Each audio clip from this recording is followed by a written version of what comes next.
Eh bien bonjour, ici Serge de Rayon Classique, venu vous présenter aujourd'hui une Chevrolet Corvette C4 de 1991. Il s'agit d'un modèle en boîte manuelle 6 vitesses qui n'affiche au compteur que 71 000, un peu moins de 71 000 miles. Très belle voiture, très belle aubaine. Je l'ai achetée pas plus tard qu'hier. J'ai eu de la chance en fait de la trouver dans la ville où je vis, à Lake Oswego. Et cette voiture appartenait à un monsieur de 78 ans qui a acheté cette voiture. En fait, c'est sa femme qui l'avait même acheté en 1994. Donc voilà, j'ai calcul rapide, je crois qu'il a possédé la voiture pendant 28 ans. Pendant 28 ans, elle a couché dans son garage et elle n'a pas dû souvent sortir par mauvais temps, hein. Elle est strictement d'origine, dans son jus d'origine. Les pneus ont été remplacés il y a un certain nombre d'années, ils sont d'ailleurs en excellent état, ils apparaissent comme neufs. J'ai remarqué que la batterie a été remplacée récemment, puisqu'elle est de 2022. Et c'est tout. Le monsieur m'a dit qu'il avait fait remplacer les injecteurs, qui avaient coûté très cher d'ailleurs, assez récemment. Et c'est tout finalement. Et très belle combinaison de couleurs, hein, ce gris et avec cet intérieur en cuir beige marron clair, savane on va dire, fantastique, hein, somptueux. 71 000 donc miles pour une boîte avec une boîte 6, voilà, une voiture qui est quand même relativement rare on va dire. Vous noterez en passant les magnifiques jantes avec les inserts noirs. Je trouve ces jantes, je trouve qu'elles vont à la voiture magnifiquement. J'ai fait une petite vidéo d'utilisation de la capote, hein, mise en place de la capote, plutôt non, retrait de la capote, hein, et en la plaçant dans son compartiment. Et vous verrez, ou vous l'aurez peut-être déjà vu sur la vidéo, je ne sais pas à quel point je la placerai, mais c'est vraiment un régal, hein. J'aime beaucoup le mécanisme d'ouverture, enfin d'installation et de rangement de la capote sur les C4 est fantastique, hein. C'est extrêmement simple, extrêmement rapide, extrêmement efficace. Que dire d'autre? Alors oui, une voiture, je disais donc, qui était strictement d'origine. Et la peinture elle-même l'est évidemment, quoi, hein. Donc elle est effectivement, on y trouve effectivement pas mal de petits défauts. Oh, quand je dis défauts, c'est un peu sévère, hein. C'est des toutes petites rayures bien fines, hein, finalement, ici et là, quoi, hein. Ah, j'avais mal fermé le capot. Je me disais, je n'aimais pas cet écartement ici, hein. Voilà, non. On va le refaire. Ouverture. Voilà.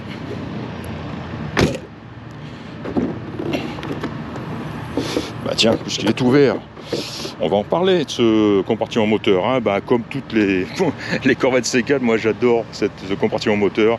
Il est massif, il est agressif, il est esthétique, il est plein de puissance. Alors évidemment, hein, le 350 TPI, hein, Tune Port Injection, qui marche à merveille, hein. Cette voiture elle a des chevaux sous le capot, sans aucun doute, hein. On peut se faire grandement plaisir avec cette voiture. Alors, vous noterez, hein, la qualité et l'état des pneus. Compartiment moteur propre, sec, rien à signaler. Alors la voiture est équipée de la clim, et le monsieur ne se souvient pas avoir fait modifier le système, moderniser le système, hein. Je suis en train de lire quelque chose sur le... Non, je suis en train de chercher une indication qui pourrait laisser croire que le système de clim a été amélioré, enfin, comment dire, rétrofité, hein, au R134, mais je n'en vois pas. Et le monsieur m'a dit non, je n'ai rien fait, j'ai jamais rien fait sur la clim. Et ce qui est un peu étonnant, j'ai quand même l'impression que ça ressemble à des connexions en R134, mais généralement quand on les voit, on trouve aussi un petit sticker qui montre que la modif, le rétrofit a été effectué, et quand il a été effectué. J'ai un doute là-dessus. En tout cas, elle crache de l'air froid. C'est pas violent, on va dire, hein, mais bon, elle crache un peu d'air froid, quoi. Voilà. Je vois les amortisseurs qui sont magnifiques aussi. Ça me fait penser que la voiture est équipée du contrôle de ride control, hein, qu'on trouve ici. Tiens d'ailleurs, je savais pas. Ils ont dû le mettre sur. J'ai donné à nettoyer à mon professionnel du detailing. Et je pense qu'en nettoyant, on a dû passer la commande sur perf. J'ai pas noté la différence honnêtement, mais enfin j'ai fait 200 mètres pour venir de chez lui jusqu'à chez moi sur une route plate, donc j'ai pas pu sans chercher à chercher la performance. Mais voilà, le monsieur à qui je l'ai acheté, évidemment, il me disait moi, elle est toujours en position touring. Hein. Ensuite, on a la position sport et la position perf pour performance, hein. Ou soi-disant, enfin normalement, la suspension devrait être beaucoup plus ferme. Et finalement, peut-être que oui, parce que je me suis aperçu qu'en revenant, j'avais l'impression que je sentais plus de bruit de caisse, on va dire, un petit peu, que la veille. Et c'était peut-être simplement parce que les suspensions étaient vraiment en mode perf, hein, et très rigide. Hein. J'y verrai, rien que pour m'amuser en revenant, je passerai de l'un à l'autre pour voir la différence. Noterez de chaque côté évidemment les boutons de contrôle de réglage des sièges passagers et conducteurs. Et contrôle, on le voit, hein, tous azimuts, hein, hauteur, avant, arrière, l'assiette du siège, etc. Quoi, hein.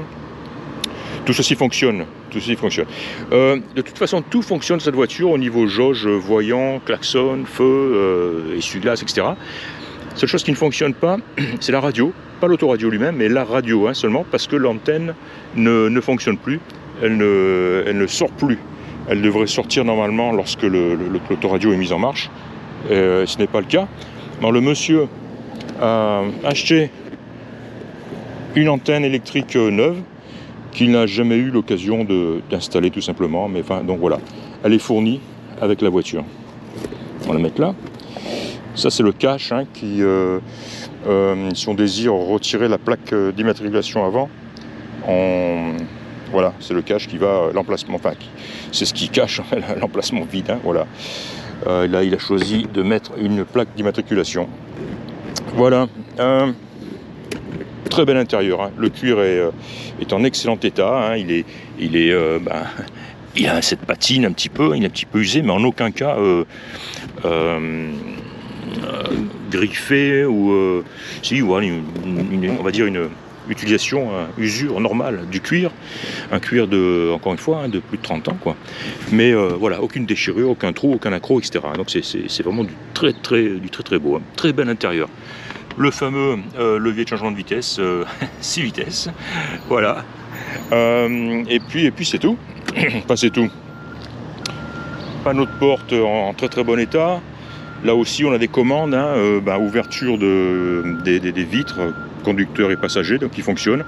Réglage des rétroviseurs, que honnêtement, je n'ai pas contrôlé.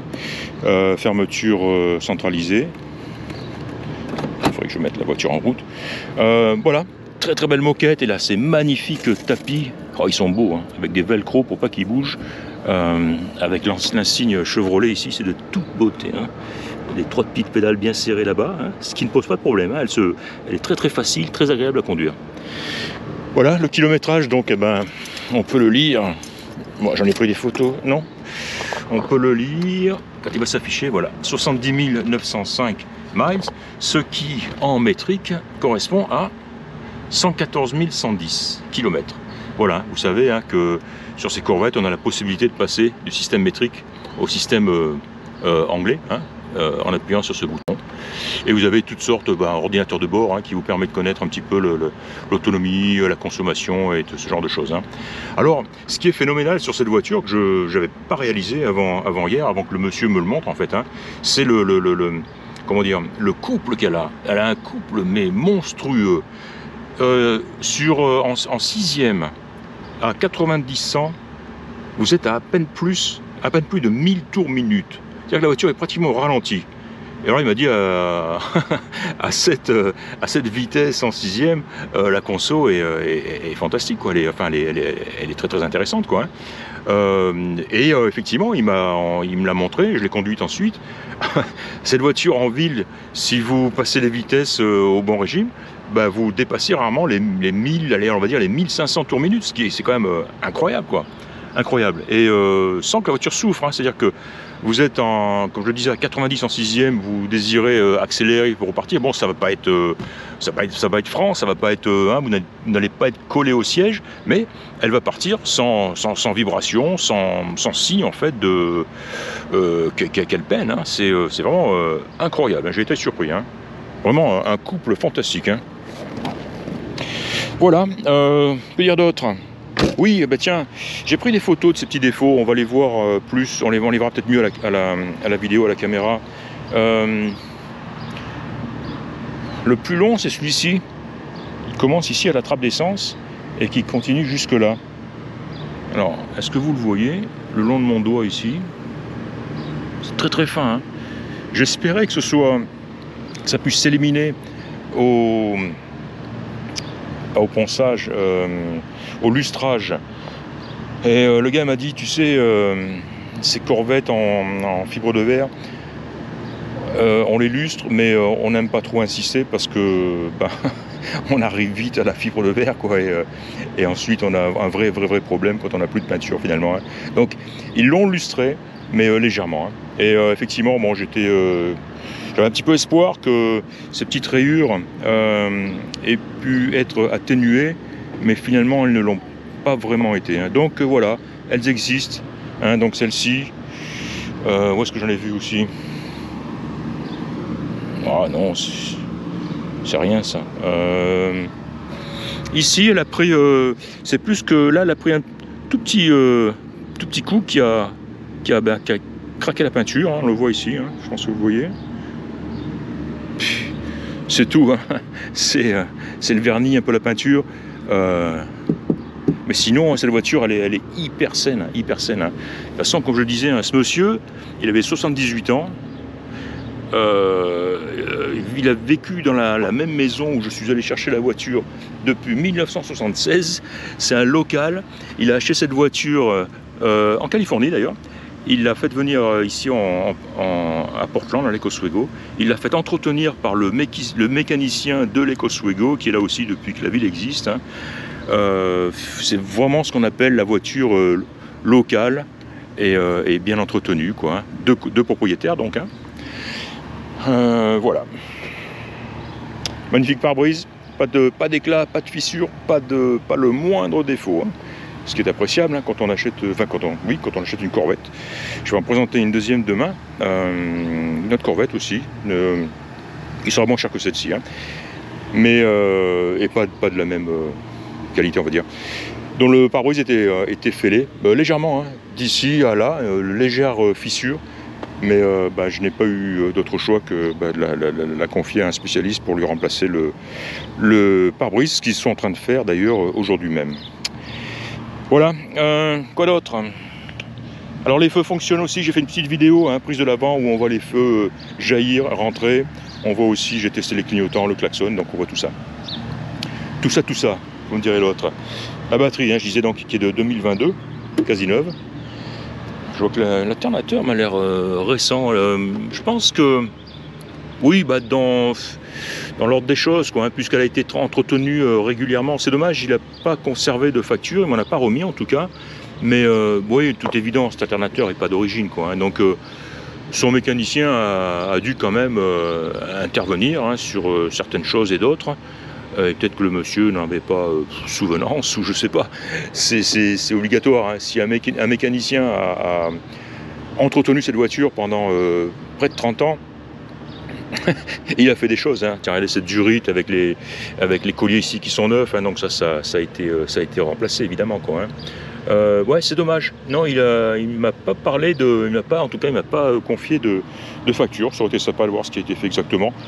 Mais bon, en tous les cas, ce qui a été fait, c'est vraiment de l'intervention mineure, hein, rien d'important. Voilà, qu'est-ce que vous voulez savoir d'autre? Elle est livrée avec une très très belle housse neuve qui est encore dans son emballage, dans son carton.